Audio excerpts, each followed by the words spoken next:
देखो फाइंड ए वेक्टर, छोटा सा लिखिए क्वेश्चन, फाइंड ए वेक्टर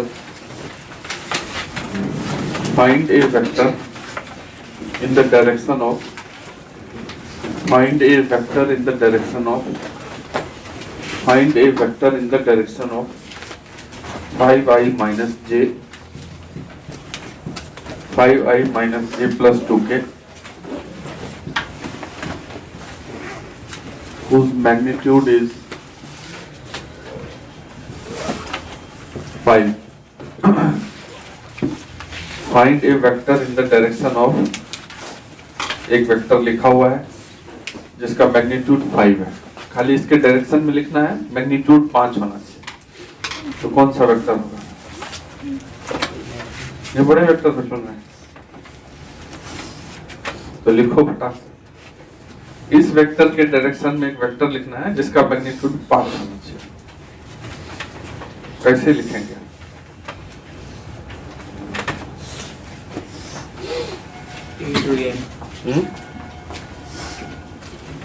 क्या लिखेंगे? n/b लिखो।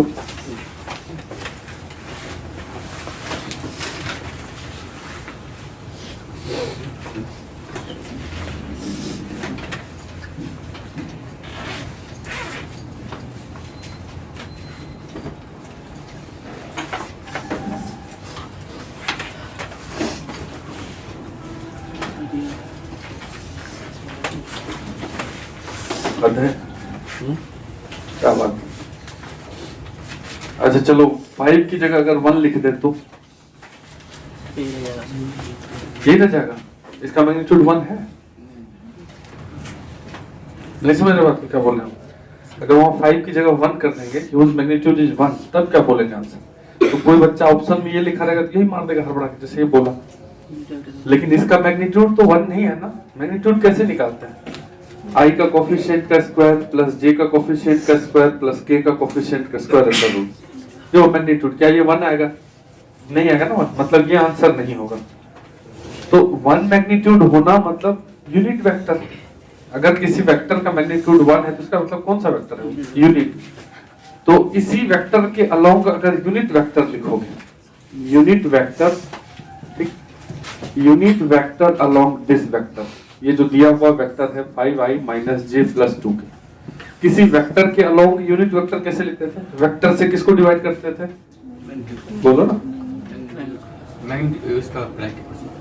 मैग्नीट्यूड बोलो ना उसका। अभी नहीं बताए थे?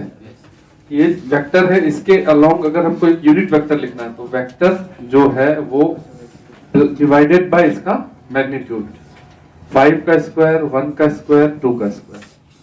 ठीक, तो इसको डिवाइड कर दोगे तो कितना आएगा? ये कितना आ रहा है? 30। तो 30 का रूट, तो 5i minus j plus 2k divided by 30।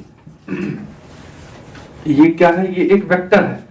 कैसा वेक्टर है ये? यूनिट वेक्टर, क्योंकि इसका मैग्नीट्यूड 1 है, क्योंकि इस ऊपर वाले का मैग्नीट्यूड √30 था, √30 से ही डिवाइड कर चुके हैं हम, तो 1 ही आता होगा मैग्नीट्यूड। तो ये यूनिट वेक्टर निकला है। किसके डायरेक्शन में निकला? उस वेक्टर के अलोंग हम एक यूनिट वेक्टर निकाल चुके हैं, मतलब मैग्नीट्यूड 1 है। अब मैग्नीट्यूड को 5 करना है, इसी को 5 से गुना करना है। रिक्वायर्ड वेक्टर जो होगा, जो आंसर क्वेश्चन पूछ रहा है, बोर्ड एग्जाम में आता है, रिक्वायर्ड वेक्टर जो निकालना है हमको, वो क्या होगा? यूनिट वेक्टर में सिर्फ किससे मल्टीप्लाई कर दो? 5 से। जितना क्वेश्चन में बोला है मैग्नीट्यूड होना चाहिए, 5 है। ठीक है, मतलब कहने का अर्थ ये है कि अगर तुमसे कोई पूछे कि एक वेक्टर है, उसके डायरेक्शन में एक दूसरा वेक्टर लिखो जिसका मैग्नीट्यूड इतना है, तो उसके अलोंग में पहले क्या लिख लोगे? यूनिट वेक्टर, फिर उतना से क्या करेंगे? मल्टीप्लाई। इसका मैग्नीट्यूड तो 1 ही होगा, इस टोटल का मैग्नीट्यूड कितना होगा? 5। डायरेक्शन क्या इसका होगा? जो इसका डायरेक्शन है। समझ रहे बात? आकार समझ रहे? ठीक है, तो सबसे पहले हम क्या करेंगे? यूनिट वेक्टर निकालेंगे। अगर इस टाइप से कुछ आता है सामने कि एक वेक्टर लिखो जो इस वेक्टर के डायरेक्शन में हो और मैग्नीट्यूड कुछ और हो, तो उसके अलोंग एक यूनिट वेक्टर लिख लो। यूनिट वेक्टर मतलब क्या? वेक्टर को मैग्नीट्यूड से भाग दे देंगे और फिर जितना मैग्नीट्यूड पूछा उससे बाहर मल्टीप्लाई करेंगे। तो ये लिख लीजिए, बच्चा वाला चीज है।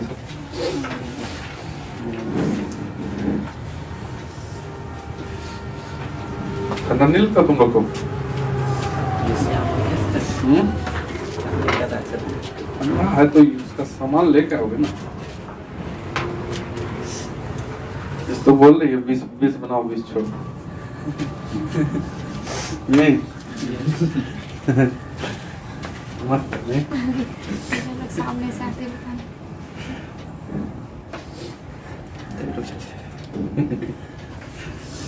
सर प्लीज अगर नहीं वांट सबको समय से आ जाएगा। कल क्या टेस्ट दिए थे ना, कितना देर बैठे थे? टाइम टू सर नहीं हुआ था। यहाँ का कितना देर बैठे थे? यहाँ का बोल रहे हैं 1.5 घंटा तो क्या बोलना है 70 आ रहा है। तुमको? 75 बार 3 घंटा बैठा तुम्हारी टाइम पूरे था तुम? 3 घंटा नहीं बैठे थे सर, सब साथ ही गए थे माने 3 घंटा बैठा था।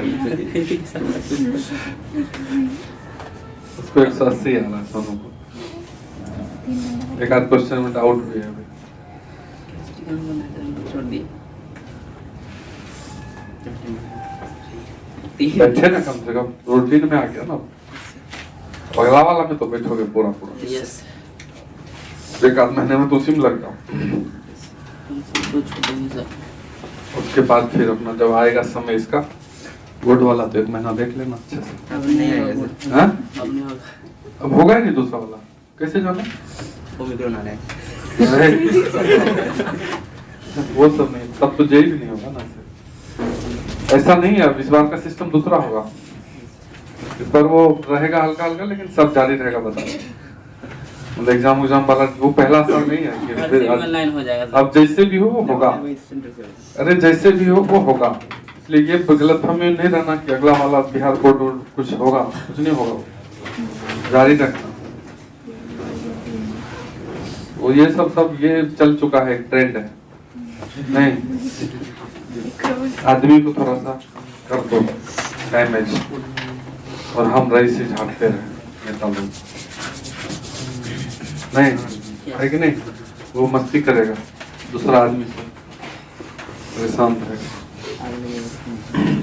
ऐसे भी जो है कि तुमको क्या पता होना चाहिए कि अब वो जाएगा नहीं। जैसे पोलियो हुआ, कब से उसका ड्रॉप पिला रहा, अभी भी बच्चा जन्म लेता है तो चल रहा है कि नहीं चल रहा? तो जाने में 25 साल कम से कम। तो हर साल तुमको अलग अलग टीका ये वो सब लेना पड़ेगा। बस यही उपाय है। ये जो तुम सोचोगे कि चल देगा, वो सब नहीं है। कभी कभी अपना रहेगा है, कभी बीच में पता चला कि आज हो गया किसी को, फिर पता चला ठीक हो गया है। ये भी पता चलता होगा, सुनते होंगे कि इसको वहां पे हो गया, लेकिन हाँ ठीक है, नॉर्मल, कोई बात। इससे ज्यादा तो आत्महत्या कर रहा है भारत, पता कर लो रोज कितना आत्महत्या हो रहा, नहीं हो रहा इंडिया में। से भी पूर्णिया हॉस्पिटल में चल जाता है, नहीं चल जाता, पेपर में नहीं पड़ता कि एडमिट हुआ चल गया, क्योंकि हॉस्पिटल था ही नहीं। वहां एडमिट हो गए। अरे तुम मूर्ख हो, तुमको कोई भी मूर्ख बनाएगा। कहीं एडमिट कर देता है। अब कहीं जा गए हॉस्पिटल, एक बिल्डिंग बना हुआ है, बढ़िया से लिखा हुआ है, उसमें एडमिट हो जाएंगे हम? ऐसा क्या तरीका होता है? कुछ तो देखेंगे, कुछ पता होना चाहिए ना। वही हाल है कोचिंग का, साइकिल से जाता है कहीं भी घुस जाओ, जा रहा है साइकिल से, हाँ बोर्ड है, चलो पूछते हैं क्या पढ़ा रहा है। होता है ना, ऐसा खूब होता है। एक लड़का है 10th में, पूरा साल डेमो लेके सब खत्म कर दिया।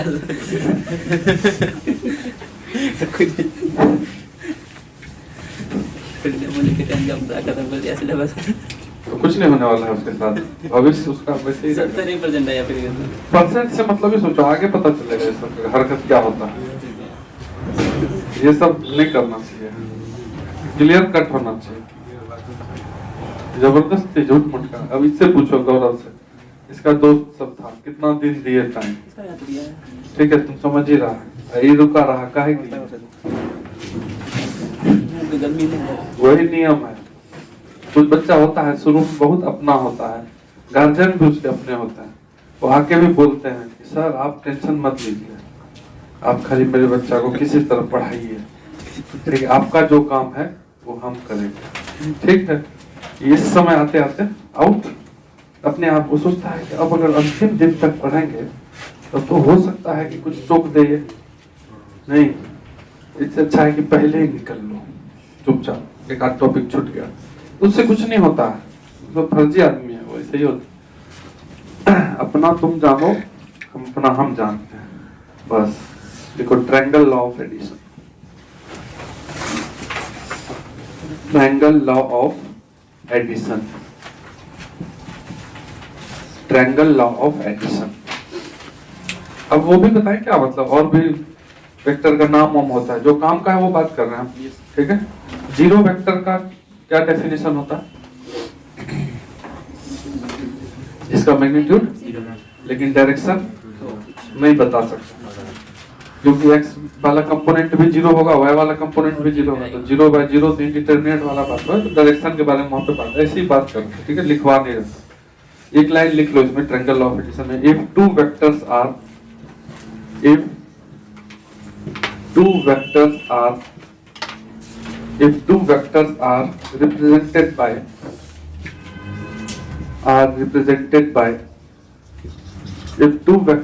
represented by two consecutive sides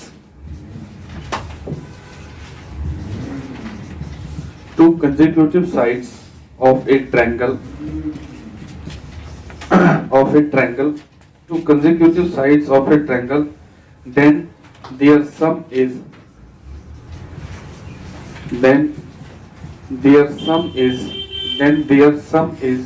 represented by third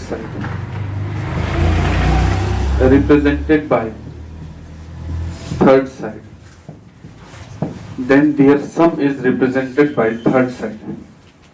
मतलब कहने का अर्थ है कि अगर त्रिभुज में दो लगातार साइड, अगर दो वेक्टर से नोट हो रहा है, मतलब इसको एक वेक्टर के रूप में लिखे हम, एक ए वेक्टर है, फिर वो बी वेक्टर है, जो तीसरा साइड होगा वो दोनों का प्लस होता है, ठीक।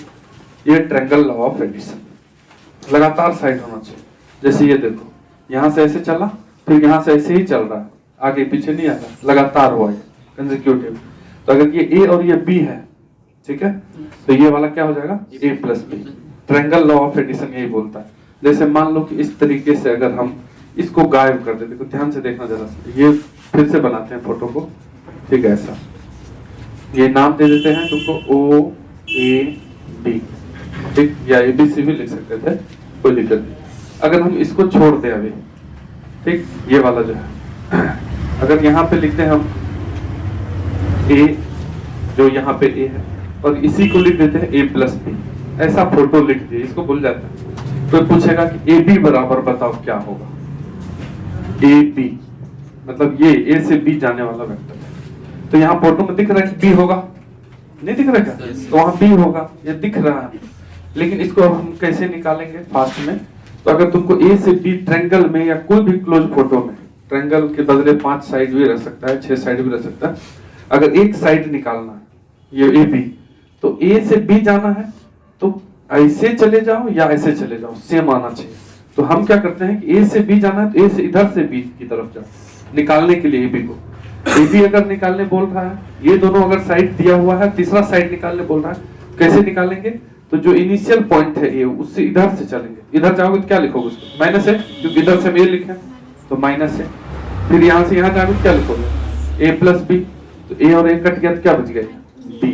तो ए बी बराबर बी, आगे नहीं आ गया। बात समझ नहीं समझ? अगर अपने पास मान लो इस टाइप से कुछ बना हुआ है,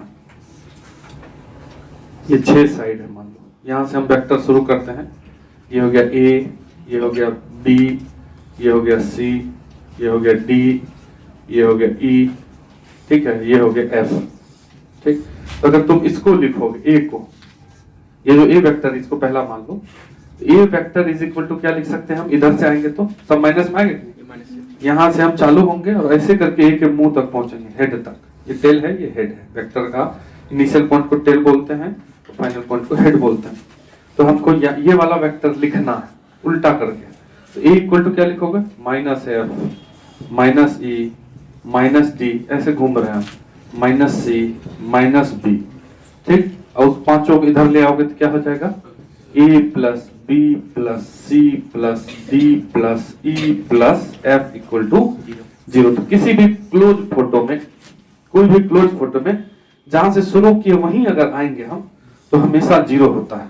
जैसे तुमको बोर्ड एग्जाम में ये पूछेगा, ठीक है, एक त्रिभुज दे दिया, ये लो ABC, ठीक, इस टाइप से बना हुआ फोटो, बोलेगा इनमें से कौन सा सही है, ऑप्शन में लिखा रहेगा। जैसे यहां से चलते हैं हम, AB, ये देखो AB plus BC plus CA equal to 0, समझ रहे बात? तो ये ऑप्शन टिक कर देंगे।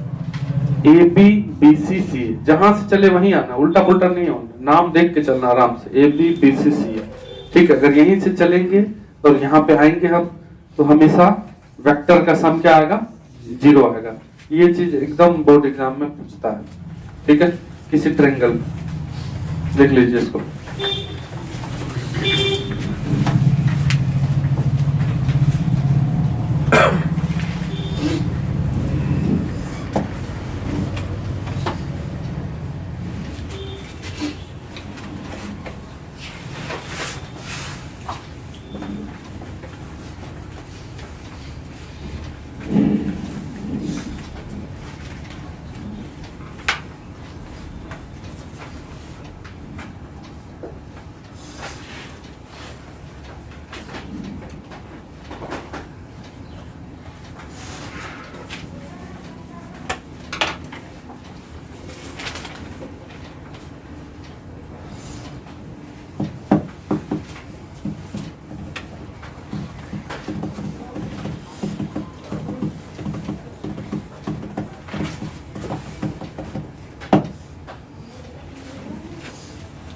समझा आकाश?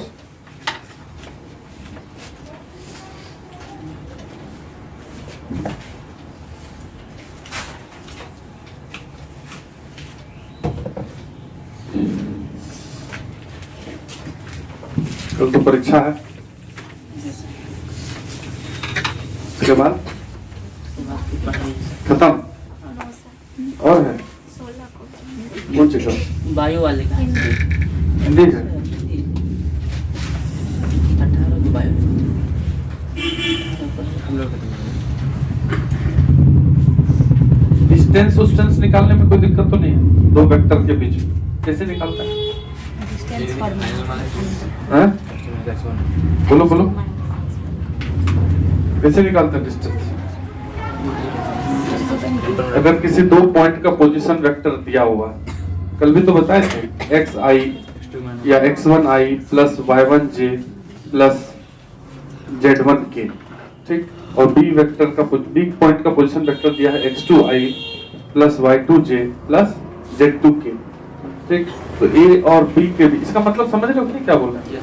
इसका मतलब क्या है वो? ये एक पॉइंट है a और यहाँ पे है b, ओरिजिन से इसको मिलाने वाला वेक्टर का ये पोजीशन वेक्टर है, ये वेक्टर दिया हुआ है, ये मतलब 2 3 4, अगर यहाँ पे लिखा रहेगा 2i 3i 3j plus 4k, मतलब ये पॉइंट है 2 3 4, 0 0 से मिलाने पर ये वेक्टर बन जाता है। फिर यहाँ भी दूसरा रहेगा, ये दूरी निकालना, कैसे निकालेंगे? x वाले को घटा लो, y वाले को घटा लो, तो AB दूरी कैसे निकालते थे? x वाले को माइनस कर दीजिए, क्योंकि x में कितना चला वो, x1 से x2 गया, तो x2 माइनस x1i, ठीक, plus y2 minus y1j plus z2 minus z1k, ठीक। और इसी का दूरी निकालना है, तो इसी वेक्टर का मैग्नीट्यूड निकाल दें। मैग्नीट्यूड कैसे निकालेंगे? रूट अंडर इसका स्क्वायर, x वाले का, y वाले का और z वाले का, बस सीधा सीधा चीज, ठीक है। अच्छा, वेक्टर में सेक्शन वेक्शन फॉर्मूला भी होता है, इसको हटाते हैं और उसको देख के जैसे हर परेशान नहीं होना, 1 मिनट के लिए लिख देते हैं। कॉम्प्लेक्स नंबर में भी करते हैं, वो वाला हाँ हाँ, y2 माइनस y1, ये तो डिस्टेंस तो निकालते थे ना सब जगह, ट्रायंगल वाला करके, हाँ उससे भी हो जाता है। देखो हम ये बोल रहे हैं कि अगर मान लो कि यहाँ पे एक वेक्टर है, मान लो ए पॉइंट है या बी पॉइंट है, कोई भी, ठीक है, ये चलो ए है, ये इसका पोजीशन वेक्टर बी है, और यहाँ पे बी है, इसका पोजीशन वेक्टर बी है। इसका क्या मतलब समझते हैं? इसका मतलब ये हो गया कि यहाँ अगर ओरिजिन है तो ये जो ओरिजिन से ए को मिलाएंगे वेक्टर, उसका ये वेक्टर, और ओरिजिन से अगर इसको मिलाएंगे तो उसका ये वेक्टर बी दिया हुआ। तब कोई पूछे अगर कि बीच में एक पॉइंट निकालो सी इस लाइन पे, ठीक, जो कि इसको m/n में डिवाइड करता हो, तो मतलब इसका पोजीशन वेक्टर पूछ रहा है सी का। नहीं समझ बात क्या बोल रहे हैं? हमको क्या क्वेश्चन आ गया कि अगर दो दिया हुआ वेक्टर है, मतलब दो दिया हुआ वेक्टर देने का मतलब तुम पॉइंट से रिलेट करो, दो दिया हुआ पॉइंट है और बीच में एक वेक्टर निकालिए जो उस लाइन को किसी खास रेशियो में बांटता है m/n।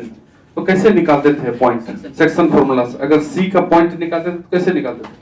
mx2 वाला। तो यहाँ पे डायरेक्ट वेक्टर के फॉर्म में सी वेक्टर, ये जो है ना, इसका वेक्टर अगर हम सी मान लें, सी पॉइंट वाले, तो सी वेक्टर होगा mb plus na divided by m plus direct.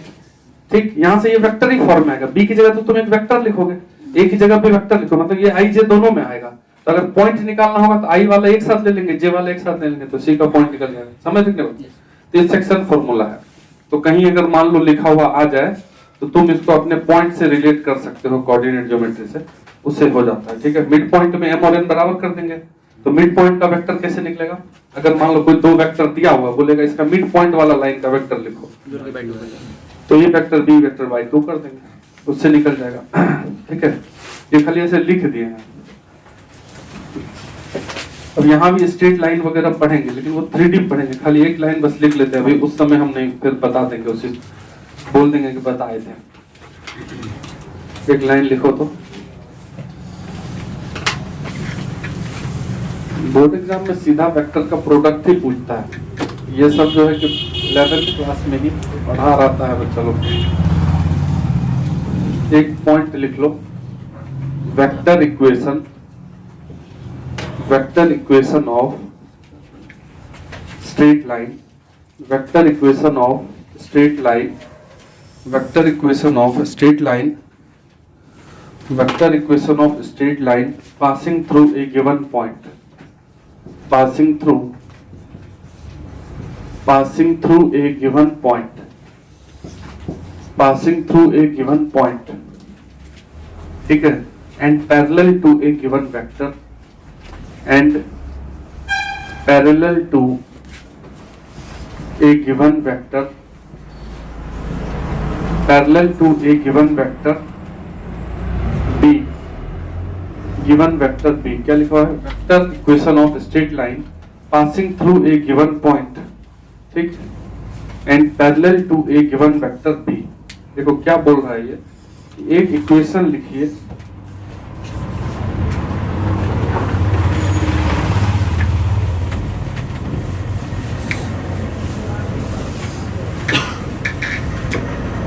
बोल रहा है कि एक पॉइंट दिया हुआ है ए, ठीक, इससे पास होने वाला एक वेक्टर लिखो जो कि एक दिए हुए वेक्टर बी के पैरेलल हो। ये ऊपर में दिया हुआ, same to same straight line से रिलेट करना है। जो पढ़े नहीं वो रिलेट ही नहीं करेंगे। स्ट्रेट लाइन में क्या बोलते थे? एक लाइन लिखो जो 2, 3 से पास करता है और दिए हुए लाइन के पैरेलल में, नहीं लिखते थे? याद है कि नहीं याद है? ठीक है, तो उस समय हम लोग स्ट्रेट लाइन तुरंत बना देते थे कि एक दिया हुआ लाइन है, उसका स्लोप मिल गया तो उस लाइन का भी स्लोप वही होगा, और फिर पॉइंट भी दिया है तो पॉइंट स्लोप फॉर्म फट से बना देते थे। यहाँ पे जो बोल रहा है इसको वेक्टर फॉर्म में लिखना। ये पॉइंट दिया हुआ है, ये पॉइंट, तो मान लेते हैं इसका कुछ पोजीशन वेक्टर होता है। Position vector in the sense कि ये जो ओरिजिन है इससे मिलाने पे जो वेक्टर बनेगा वो वेक्टर है ए, दिया हुआ है। हमको इस लाइन का इक्वेशन लिखना है, तो मान लो इस लाइन पे कहीं एक वेरिएबल पॉइंट है, तभी ना इक्वेशन लिखेंगे। किसी इक्वेशन में वेरिएबल ही नहीं रहेगा क्या? ऐसा थोड़ी है, एक्स वाई रहेगा तब ना वेरिएबल इक्वेशन होगा, ठीक है। तो इस पे कहीं मान लो कि एक्स वाई है, उसको मिलाने से भी एक वेक्टर बनेगा, बनेगा कि नहीं बनेगा? बोलो, उसको मिलाने से अगर एक वेक्टर बनेगा तो मान लो वो वेरिएबल वेक्टर है आर, वेरिएबल ही रहेगा वो, क्योंकि वो पॉइंट वेरिएबल है, यहाँ भी हो सकता है, आगे भी हो सकता है, कहीं भी हो सकता है। मान लेते हैं ये बी पॉइंट, इसका हम मान लिए R position vector B point, ठीक। अब अगर ट्रायंगल लॉ लगाओगे यहाँ पे, एकदम ध्यान से देखना, एक लाइन हम लिखेंगे लास्ट में, उसको ध्यान से गौर कर लेना। ये वेक्टर नहीं, ये 3D में पढ़ेंगे, अभी खाली लाइन लिखना, एक लाइन लिखते हैं, स्ट्रेट लाइन का इक्वेशन 3D में लिखते हैं, वेक्टर में नहीं लिखते, ठीक है। तो अगर मान लो इस ट्रायंगल में तुम OB वेक्टर को लिखना चाहो, ये OB, O से B जा रहे हैं, O से B जा रहे हैं, उल्टा चले, अभी क्या समझा है? ओ से बी सीधा नहीं जाकर के अब हम उल्टा चलने लगेंगे, तो O B is equal to ऐसे चलो, इसका वेक्टर क्या लिखे हो, इसका ए नाम है, इसमें लिखा हुआ ना ब्रैकेट, इस वेक्टर का क्या नाम है, ए, वो दिया हुआ, तो ये लिख लो तुम, चलो नाम ही लिख देते हैं, ओ ए, ओ से ए चलेंगे प्लस फिर ए से बी चलेंगे, ऐसा गलत लिखा है क्या, देखो O B is equal to इधर से चले ओ ए प्लस, तो ओ बी तुम क्या मान लिए हो, R, R is equal to O A क्या है दिया हुआ है, अब ए बी लिखना है, ए बी किसके पैरेलल में है, बी के पैरेलल, यही तो गिवन है। कल तुमको क्या समझाए थे, अगर दो वेक्टर ए है और बी है, अगर ये कॉलिनियर है, कल क्या समझाए थे, अगर ए और बी वेक्टर कॉलिनियर वेक्टर है तो ए बराबर के बी, बोले थे कि नहीं बोले थे, अगर दो वेक्टर पैरेलल है तो क्या लिखते थे, एक vector equal to constant into दूसरा वेक्टर, कल ही तो समझाए। तो अगर ए बी इसके पैरेलल में है, बी के पैरेलल में, ए बी को तुम लिख सकते हो कि नहीं, के बी नहीं लिख सकते, तो टी पी बुक में लिखना टी, ठीक, बात समझ रहे कि नहीं समझ रहे। तो ये जो तुम्हारा सामने से ये इस टाइप का इक्वेशन, ये आर एक्स वाई के टर्म है, ये एक्स आई प्लस वाई जे है, ठीक है। अगर कहीं भी तुमको इस टाइप से इक्वेशन दिख जाए, R is equal to R vector is equal to A vector plus T P, इसका मतलब हुआ कि दिस इज ए लाइन, अभी तुरंत समझाएंगे, 1-2 मिनट अस्थिर रहना है, ये एक लाइन है, this is a straight line, इसको देख के समझना है कि यहां से ये पास कर रहा है, ये स्ट्रेट लाइन कहां से पास कर रहा है, पासिंग थ्रू ए, एंड ये जो टी बी है का बी है उसके पैरेलल होगा, एंड पैरेलल टू बी, एकदम आएगा एग्जाम में, बता दिए तुमको। अगर मान लो तुमको एग्जांपल लिखते हैं हम, इस टाइप से लिखा हुआ सामने आ जाए, तुमको क्या समझना है, अगर मान लो एक इक्वेशन लिख देते हैं हम, r is equal to 2i plus 3j plus 4k plus t into, ठीक है, i plus 2j plus 3k, कोई पूछेगा कि बताओ रे देख ये क्या है, ऐसे लिखा रहेगा एग्जाम में, तुम टेस्ट देते हो इस टाइप का इक्वेशन मिलता होगा, ठीक है, तुम लोगों को पता नहीं चलता होगा क्योंकि पढ़े नहीं अभी, बस इसको देख के अगर जिसको मान लो वेक्टर ही नहीं आता जीरो से, तो उसको उसमें कहीं प्रॉब्लम हुआ होगा, लेकिन इसको देख के अब तुमको क्या याद रखना है, ये चीज ध्यान रखना, याद ये रखना है कि एक लाइन है, R equal to vector plus something into vector, constant into vector, ये टी कांस्टेंट है, तो ये क्या है, ये एक स्ट्रेट लाइन है, सीधी रेखा, स्ट्रेट लाइन है, तो स्ट्रेट लाइन कैसा है ये, तो ये स्ट्रेट लाइन जो है वो कहां से पास कर रहा है, पासिंग थ्रू ये पहला वाला वेक्टर, यहां से ये पास कर रहा है 2, 3, 4, इस पॉइंट से वो पास कर रहा है, 2, 3, 4 से पास कर रहा है, एंड पैरेलल किसके में है, पैरेलल टू लाइन या पैरेलल टू दिस वेक्टर, समझ रहे बात को, parallel to vector i plus 2j plus 3k, मतलब इसी वेक्टर के डायरेक्शन में ये लाइन है, ये जो ये डायरेक्शन, अगर तुमसे कोई पूछेगा इसका डायरेक्शन कौन बताएगा, बताओ, बोला यही बताएगा, इसका डायरेक्शन जो होगा वही होगा इस पूरे स्ट्रेट लाइन का डायरेक्शन, ये क्या बताएगा तब, ये तो बस वही बता रहा है कि कहां से पास कर रहा है, बात समझ रहे हैं, क्लियर है ना, इसको वेक्टर इक्वेशन ऑफ लाइन बोलते हैं, जब 3D में बताएंगे वेक्टर इक्वेशन ऑफ लाइन और एक कार्टेशियन फॉर्म ऑफ लाइन होता है, तो उस समय तुमको ये बात खाली बोल देंगे कि बताए थे, समझ रहे बात को, इसको नोट कीजिए, ये अगले टॉपिक का है, इसको अभी तक वेक्टर बताते वक्त इसलिए बता दिए क्योंकि वहां हमको ज्यादा मेहनत लगता है, अभी तुरंत ट्रायंगल लॉ पढ़ाए तो उसी समय साथ में लिख दिए, तुमको ये चीज याद रखना है।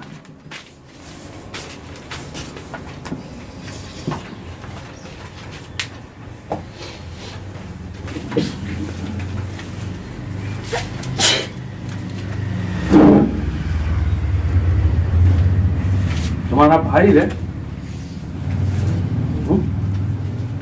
सब दिखता नहीं, क्या हो गया, कितना दिन तो बहुत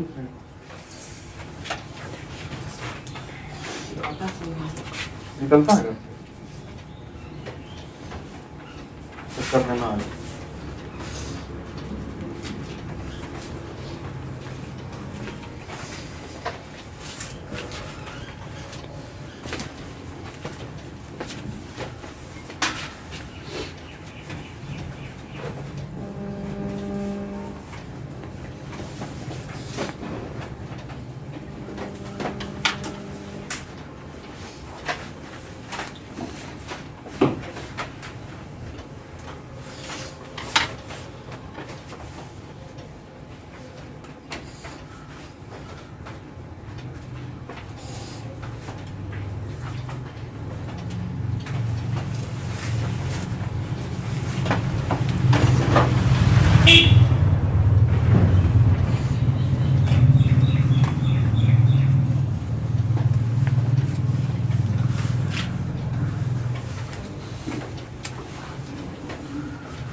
ठीक है,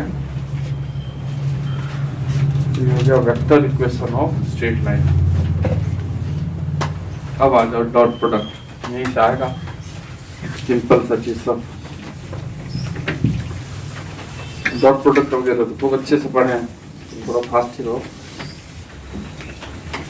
पढ़े हो नहीं?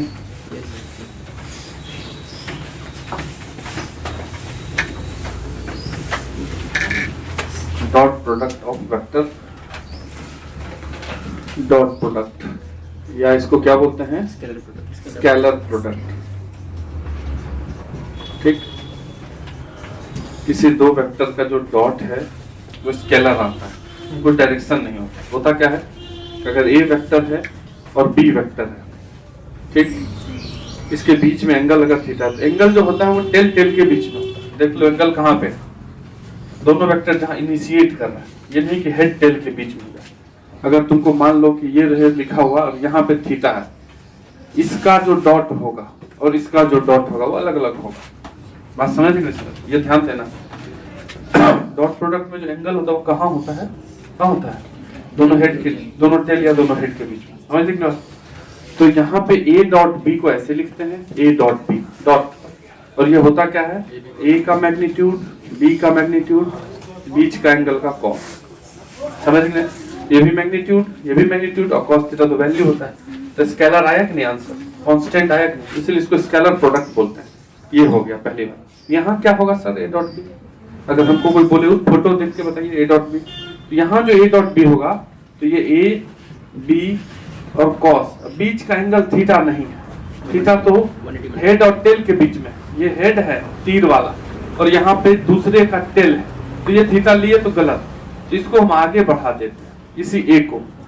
अब यहाँ जो एंगल होगा वो होगा दोनों टेल के बीच, समझ गए बात? क्या ये थीटा नहीं कितना होगा? पाई माइनस थीटा, यहाँ पाई माइनस थीटा हो जाएगा। बात समझ नहीं समझ? तो इस फोटो के लिए ये होगा डॉट प्रोडक्ट, माइनस हो जाएगा, माइनस कॉस थीटा, समझ गए बात? गलती हो जाएगी नहीं पूरी, ठीक है।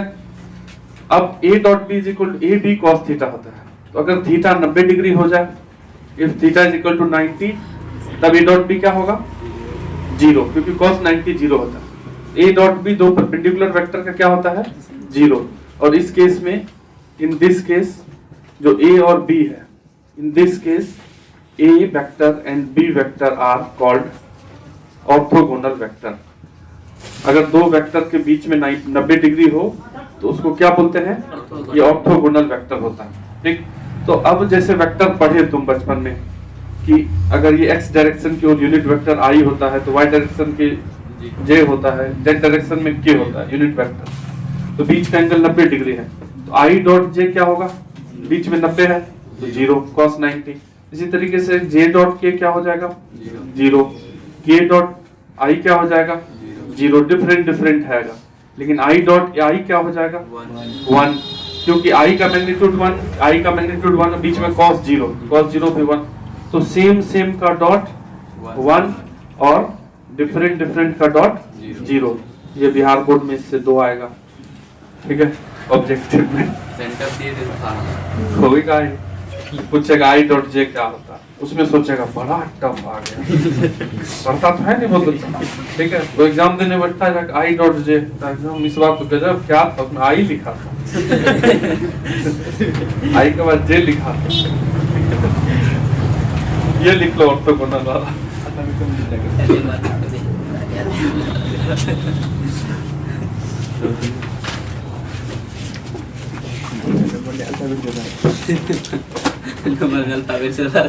क्या से मतलब थोड़ा आप जो है ना तुम लोग एक आध दिन के बाद पढ़ना चालू कर दो अपने से। आज सुबह है सर हैं? या कल से तो कल से शुरू हो हाँ, ये नहीं कि कल पहले पार्टी करेंगे, शुरू हो जाएंगे। घूम रहे हैं एक दिन रात भर, ठीक है। जो टॉपिक थोड़ा जिससे ज्यादा आता है उसको रिपीट करो जल्दी थोड़ा तुरंत एकदम स्पीड में।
ठीक है,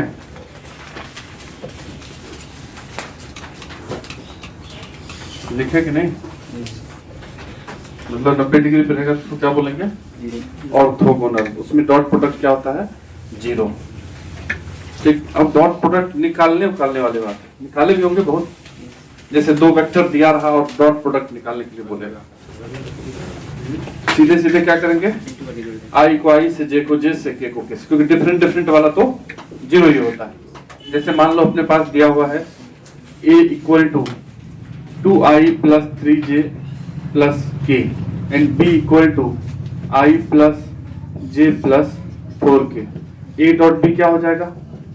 a dot b is equal to, सामने सामने इंटू कर देना, क्योंकि ये 2i सबसे डॉट होगा तीनों से, तो j वाले से डॉट होके 0 ही देगा, k वाले से डॉट होके 0 ही देगा, खाली i वाले से डॉट कर दें तो 2i डॉट i, तो i डॉट i 1 होता है, 2 इधर 1 लगा हुआ तो 2 इंटू 1, सामने सामने गुना कर दो, 3 इंटू 1 फिर 4 इंटू 1। ठीक, ये हो गया तुम्हारा 2 plus 3 5 plus 9। a dot b क्या आ गया? 9। ठीक, डायरेक्ट i वाले को i से, j वाले को j से, k वाले जोड़ते चले जाएंगे सीधा, माइनस होता तो माइनस करते। ठीक, अब यहाँ पे क्या पूछ सकता है? दूसरा चीज, एंगल बताओ इस दोनों के बीच में। इसी क्वेश्चन में पहला a डॉट b निकला, दूसरा क्या पूछ लेगा कि एंगल बताइए, फाइंड एंगल बिटवीन दोनों वेक्टर a एंड b। ठीक, तो a और b का वेक्टर के बीच में एंगल, तो हमको a डॉट b मिल गया है। a डॉट b होता क्या है? a का मैग्नीट्यूड, b का मैग्नीट्यूड, अब cos थीटा निकालना है हमको, इसलिए इस फॉर्म को लेके चलेंगे तभी निकलेगा वो। a डॉट b क्या निकाले हो? 9। a का मैग्नीट्यूड क्या होगा तो इसको देख के निकाल लो, रूट अंडर 2 का स्क्वायर प्लस 3 का स्क्वायर प्लस 1 का स्क्वायर। b का मैग्नीट्यूड यहाँ से लिख लो, 1 का स्क्वायर 1 का स्क्वायर 4 का स्क्वायर और इनटू cos थीटा। तो 9 इज इक्वल टू कितना निकलेगा? 14। ये कितना निकलेगा? 6 नहीं 18 और cos थीटा, तो cos theta is equal to कितना निकल गया? 9 अपॉन जो भी यहाँ निकलेगा रूट अंडर 14 इंटू 18। तो थीटा इज इक्वल टू क्या निकल गया? cos inverse 9 upon root under 14 into 18। तो अगर एंगल पूछ ले तो उसमें भी a डॉट b निकालना ही पड़ेगा। अगर तुमको बीच का एंगल पूछ लिया है तो a डॉट b निकालना ही पड़ेगा, तभी ना इसमें रखेंगे a डॉट b की जगह। a dot b is equal to ab cos theta, a का मैग्नीट्यूड b का मैग्नीट्यूड और a डॉट b यहाँ पे रख दो, cos थीटा निकल गया। समझ रहे ना बात? ये बच्चा वाला चीज हो गया एंगल निकालने के लिए। तो हटाओ, दूसरा लिखो,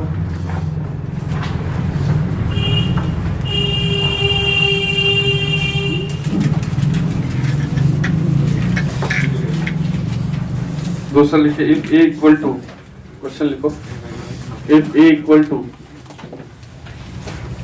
equal to i plus 2j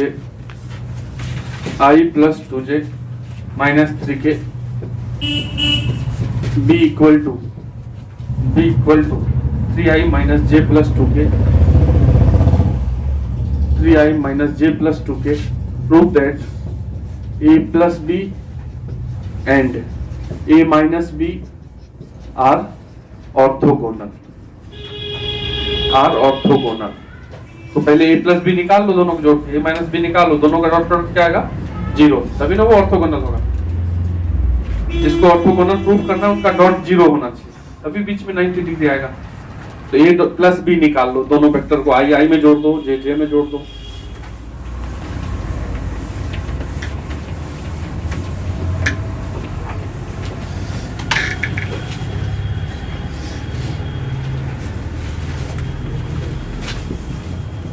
a plus B क्या हो जाएगा?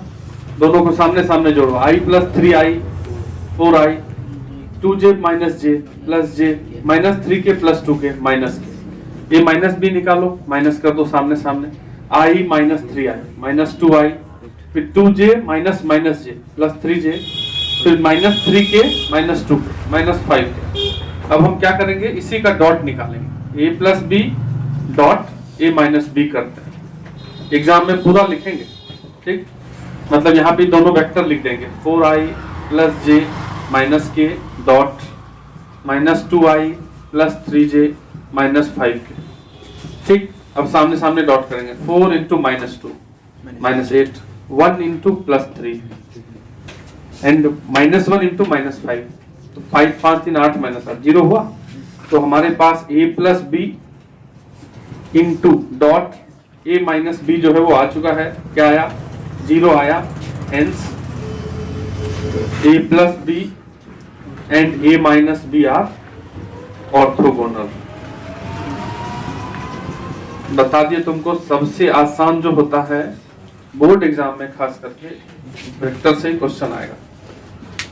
तुम बताओ ये आया, इसमें कौन सा दिमाग लगेगा? डिटरमिनेंट भी इससे कम, क्योंकि उसमें भी तुमको प्रॉपर्टी लगाना पड़ेगा, किसमें किसको जोड़े, डबल करे, घटाए, समझने के बाद लंबा सा मेथड होता है। इसमें तो एकदम ही लंबा ऊपर नहीं, फट से 0 आया, इसी टाइप का आएगा। इसी में और भी जैसे जो प्रॉपर्टी पढ़ लेंगे सब आएगा।